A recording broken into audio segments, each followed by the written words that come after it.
ভোটাধিকার প্রয়োগ করলেন ত্রিপুরা জনজাতি কল্যাণ দপ্তরের মন্ত্রী বিকাশ দেববর্মা। শুক্রবার পূর্ব ত্রিপুরা জনজাতি সংরক্ষিত আসনে দ্বিতীয় পর্যায়ে লোকসভা নির্বাচনে 29 কৃষ্ণপুর বিধানসভা কেন্দ্রের উত্তর মহারানীপুর বলরাম দ্বাদশ শ্রেণী বিদ্যালয়ে নিজের ভোটাধিকার প্রয়োগ করলেন ত্রিপুরা জনজাতি কল্যাণ দপ্তরের মন্ত্রী বিকাশ দেববর্মা। সংবাদ মাধ্যমের সামনে নিজের প্রতিক্রিয়া ব্যক্ত করতে গিয়ে তিনি কি বললেন আপনাদের সামনে তা তুলে ধরছি। এক ত্রিপুরা শ্রেষ্ঠ ত্রিপুরা করার লক্ষ্যে, গণতন্ত্রকে মজবুত করার লক্ষ্যে সবাই এগিয়ে আসুক। ভোট শান্তিপূর্ণভাবে হচ্ছে, শান্তিপূর্ণভাবে ভোট দেখ।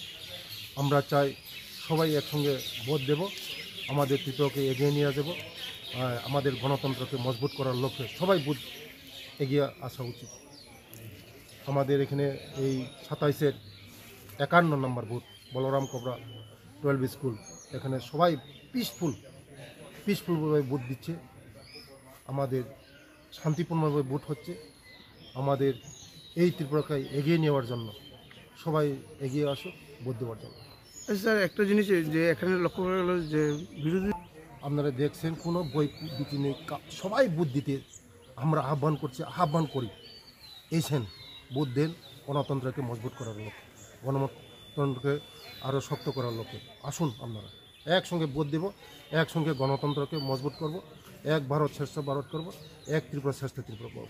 কিন্তু বিরোধীদের কোনো এজেন্ট তারা লুকিয়ে নেই, তাদের কাছে লুকিয়ে নেই, বিরোধীদের কাছে লুকিয়ে নেই। কে দিবে এখানে পুলিং এজেন্ট? তাদের কাছে লুকিয়ে নেই। সবাই আজকে ভারতবর্ষকে বিকশিত ভারত করার লক্ষ্যে সবাই আমাদের সঙ্গে আছে, সবাই আমাদের সঙ্গে বিকশিত ভারত, এক ভারত শ্রেষ্ঠ ভারত, এক ত্রিপুরা শ্রেষ্ঠ ত্রিপুরা করার লক্ষ্যে সবাই আজকে আমাদের সঙ্গে সবাই এসেছে। নেই তাদের সঙ্গে কেউ লোক নেই। আমাদের দেখছেন আপনারা পিসফুল, একদম সব জায়গায় সারা ওই পূর্ব ত্রিপুরা মনে সব পিসফুল হচ্ছে।